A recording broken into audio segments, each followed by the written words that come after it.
Morning everyone. तो आज है Monday, my favourite day of the week, because Monday को ऐसा लगता है कि हम एक नई स्टार्ट कर रहे हैं, एक नई शुरुआत कर रहे हैं। मेजॉरिटी लोगों को मंडे पसंद नहीं होता है, I don't know why, but for me Monday is one of the best days of the week. तो सुबह उठने के बाद सबसे पहला काम जो मैं करता हूँ वो है एक टू डू लिस्ट बनाना। तो मैं हर चीज पेन और पेपर से लिखता हूँ, मुझे डिजिटली लिखने की आदत नहीं है। मेरी इंस्टाग्राम की जो स्क्रिप्ट होती है वो भी मैं पेन और पेपर से लिखता हूँ, तो नोटबुक्स भी भरती रहती है मेरी। हो सकता है कि तुम्हें डिजिटली लिखने की आदत हो, तुम लिख सकते हो, कोई दिक्कत नहीं है, टू डू ऐप यूज कर सकते हो, बट मैं फिजिकली ही लिखता हूँ इसमें, है ना। तो लिख के और उसमें टिक मारता रहता हूँ पूरे दिन में। तो हमारी जो टू डू लिस्ट होती है या तो हमें मॉर्निंग में बनानी चाहिए या फिर पिछले दिन की रात को बनानी चाहिए, जिससे कि हमें पता हो कि हमें पूरे दिन क्या करना है या फिर नेक्स्ट डे क्या करना है। और अगर तुम टू डू लिस्ट में 10 चीजें लिखते हो और 10 में से 8 भी पूरी कर लेते हो तो I would consider that a win. ठीक है भाई, तो चलो अपनी कॉफी फिनिश करते हैं, उसके बाद करेंगे एडिटिंग, उसके बाद चलेंगे हम जिम। आज हम जिम में करेंगे chest, shoulder and triceps. Let's go.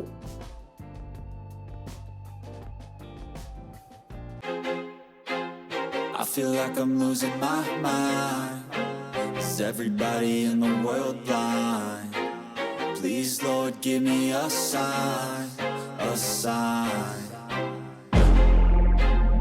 I feel like I'm losing my mind.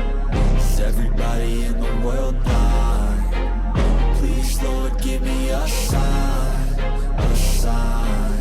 I wanna be the greatest. Everybody on the fake shit. I look around and feel like everybody is the fakest. I make this every day and I'm impatient, hoping one day I blow up from the basement. Statement, the top is so vacant. I don't hear shit that I think is amazing. Waiting for my day when I'm playing sold out shows for 1,000 faces. Hey, give me that crown, get in my way and to be put down. It ain't your place. All this. चलो भाई अब posing start करते हैं, let's go. The top is so vacant. I don't hear shit that I think is amazing. Waiting for my day when I'm playing sold out shows for 1,000. Physique is बढ़िया, बहुत बढ़िया। तो we can see the abs here, धीरे धीरे आ जाएंगे abs. ठीक है, चलो पोजिंग करते हैं अब चेस्ट की। 1 2 1 2। ठीक है, and tricep 1 2 3। So I hope the triceps were visible. बाकी बॉडी बहुत बढ़िया हो गई यार पहले से। फैट भी कम हो रहा है, देखो यहाँ से फैट कम है, यहाँ से फैट कम है। तो फैट कम करने का सिर्फ एक तरीका है भाई, कैलोरी डेफिसिट पे रहो और अपनी एब्स को भी as a normal muscle train किया करो। जैसे आप चेस्ट को ट्रेन करते हो, शोल्डर्स को ट्रेन करते हो, ऐसे ही अपनी एब्स को भी ट्रेन किया करो, एब्डोमिनल मसल्स को भी ट्रेन किया करो। 10 मिनट्स एब रूटीन कुछ भी नहीं होता यार। तो अगर मैं तुमसे कहूँ कि भाई 10 मिनट चेस्ट रूटीन मार लो, तो ऐसा कुछ होता है क्या? नहीं होता। तो इसीलिए भाई एब्डोमिनल मसल्स को भी अपना ध्यान दिया करो पूरा। जब से मैंने एब्डोमिनल मसल्स पे ध्यान देना शुरू किया है, जब से मेरी देखो, ये देखो, देख रहे हो, फिर से दिखाता हूँ और पास से, ये देखो, ये देखो, है ना, यहाँ से मसल्स। अब यहाँ से देखो 1 2 3, ये देख रहे हो, ये देख रहे हो, ये है ना। तो यहाँ से धीरे धीरे एब्स आनी शुरू हो जाती हैं और आपकी जो बॉडी होगी ना वो ऊपर से चौड़ी होनी शुरू हो जाएगी और यहाँ से पतली होनी शुरू हो जाएगी। और इसी को कहते हैं वी शेप फिटनेस। तो वी कैसा होता है? वी ऐसा होता है ना, ऐसे। चलो भाई ठीक है, चलते हैं घर। एंड आई होप तुम्हारा भी वर्कआउट रूटीन बहुत बढ़िया चल रहा है। So if you have any questions regarding workout, जितना भी मुझे आता है मैं तुम्हें बता दूंगा। कमेंट सेक्शन में पूछ लेना, बेधड़क पूछो, जितना मर्जी पूछो, हर क्वेश्चन का मैं आंसर दूंगा। ठीक है, चलो भाई, okay. Please, Lord, give me a sign, a sign.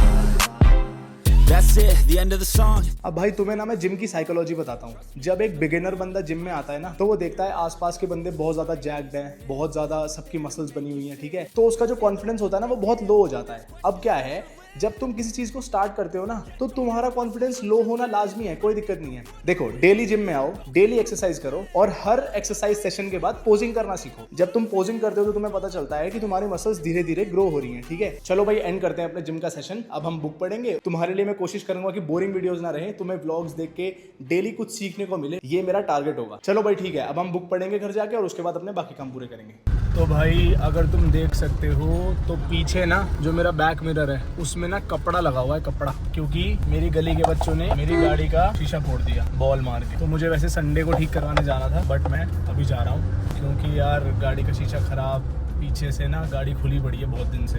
तो चलो चलते हैं, पॉडकास्ट सुनते हुए जाऊँगा आराम से, एलेक्स हॉर्मोजी का।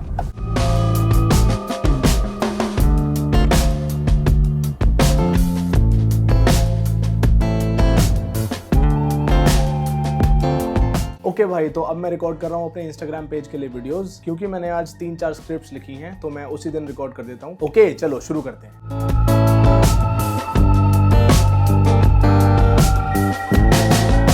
हेलो क्या हाल है भाई। तो भाई I have done my guitar practice before reading, ठीक है, तो मैं उसकी स्निपेट डाल दूंगा, अभी वही प्रैक्टिस चल रही है मेरी। So now I will do book reading, ठीक है, बुक रीडिंग करते हैं, उसके बाद देखते हैं हमने क्या सीखा और उसके बाद I will tell you what I have learned. Okay भाई, तो हमारी रीडिंग हो गई है पूरी and today we learn a philosophical argument for depth. अब हमारे को 3 आर्ग्यूमेंट्स ऑथर ने दिए थे, ठीक है, उसमें से लास्ट था हमारा फिलोसॉफिकल आर्ग्यूमेंट और भाई सबसे बढ़िया आर्ग्यूमेंट है ये। मैंने सोचा था कि फिलोसॉफिकल आर्ग्यूमेंट में क्या ही होगा, but when I read it I understood कि भाई इसका बहुत ज्यादा डीप मीनिंग है। तो चलो इसको जल्दी से मैं तुम्हें समझाता हूँ, ठीक है। तो भाई हमारी जनरेशन में क्या होता है कि मोस्टली लोग या तो पढ़ाई कर रहे होते हैं या फिर जॉब कर रहे होते हैं, पर तुमने एक चीज नोटिस करी होगी कि बहुत सारे लोग पढ़ाई को हेट करते हैं और बहुत सारे लोग अपनी जॉब को भी हेट करते हैं और उनकी लाइफ में कोई सॉलिड पर्पस भी नहीं होता। तो अगर तुम उनसे पूछोगे कि भाई तुम्हारी लाइफ का पर्पस क्या है, तो वो बोलेंगे कि ना तो मेरा पढ़ाई पर्पस है और ना तो ये जो मैं जॉब कर रहा हूं वो मेरा पर्पस है, मेरा पर्पस कुछ और है, बट मुझे पता नहीं है कि मेरा पर्पस है क्या। अब ऑथर कहता है कि जरूरी नहीं है कि तुम अपना पर्पस कहीं और ही ढूंढो, तुम अपने खुद के काम के अंदर अपना पर्पस ढूंढ सकते हो। तो ऑथर एक बहुत अच्छी लाइन बोलता है कि he who is cutting mere stones must always be envisioning about cathedrals। Cathedrals क्या होते हैं? बड़े बड़े जो चर्चेज होते हैं उनको हम कैथेड्रल्स बोलते हैं। तो एक बंदा जो पत्थर पे काम कर रहा है उसके दिमाग में ना कैथेड्रल्स होने चाहिए कि भाई काम तो मैं छोटा सा कर रहा हूं, मैं पत्थर तोड़ रहा हूं, पर जो मेरा विजन है वो बहुत बड़ा होना चाहिए, जो मेरे ड्राइव है लाइफ की वो उतनी बड़ी होनी चाहिए। तो भाई ऑथर बताता है कि डजंट मैटर तुम क्या काम करते हो, तुम एक राइटर हो सकते हो, मार्केटर हो सकते हो, कंसल्टेंट हो सकते हो, लॉयर हो सकते हो, तुम्हारा जो काम है वो एक क्राफ्ट है और अगर तुम अपने क्राफ्ट को अच्छे से प्रैक्टिस करते हो पूरी रिस्पेक्ट के साथ, पूरी केयर के साथ, तो वही क्राफ्ट तुम्हारी लाइफ को मीनिंगफुल बना सकती है। अब बहुत सारे बंदे ये आर्ग्यूमेंट करेंगे कि भाई मेरी तो जॉब बहुत बेकार है, मेरी तो पढ़ाई बहुत ज्यादा बोरिंग है, मैं उसके अंदर पर्पस कैसे लाऊं, मैं उसके अंदर से ड्राइव कहां से निकालूं। और बहुत सारे बंदे ये सोचते हैं कि भाई I will follow my passion, मेरे पैशन को फॉलो करने के बाद ही मेरी लाइफ में ड्राइव आएगी, बट ऑथर बोलता है कि ऐसा नहीं है। तो वो जो फॉलो माय पैशन वाला लॉजिक है, वही लॉजिक अगर मैं हर फील्ड में लगाने लग जाऊं तो भाई ऐसी तो क्रिएटिव फील्ड्स ही नहीं बचेंगी जहां पर तुम अपना पैशन फॉलो कर सकते हो। मोस्टली जो जॉब्स होती है वो मंडेन होती हैं। तो इसका सोल्यूशन क्या है कि तुम वो जॉब्स ही करनी छोड़ दोगे? नहीं, तुम जो भी काम करते हो तुम उससे प्यार करना सीखो, उसके अंदर मीनिंग ढूंढो, तो तुम्हारी लाइफ में एक ड्राइव आएगी ही आएगी। तो इस चैप्टर को फाइनलाइज करते हुए ऑथर हमें बताता है कि तुम्हें दुनिया में कुछ भी मीनिंगफुल करना है, कुछ भी बड़ा करना है, उसके लिए तुम्हें डीप वर्क करना ही पड़ेगा। और इस चैप्टर के खत्म होने के साथ साथ हमारा बुक का पहला पार्ट भी खत्म हो जाता है। तो बुक का पहला पार्ट था the idea is finished now. अब आता है बुक का दूसरा पार्ट, द रूल्स। तो पहले पार्ट में ऑथर ने हमें बताया कि डीप वर्क जरूरी क्यों होता है। अब दूसरे पार्ट में हम सीखेंगे कि डीप वर्क कैसे करते हैं। और दूसरे पार्ट का चैप्टर नंबर 1 है रूल नंबर 1, वर्क डीपली, जो कि हम कल से पढ़ेंगे। तो चलो भाई, बढ़िया रही हमारी रीडिंग। आई होप कि तुम्हारी लाइफ में वैल्यू ऐड हो रही है, मजा आ रहा है तुम्हें बुक पढ़ने में। तो चलो भाई, करते हैं बुक रीडिंग को एंड, लेट्स गो।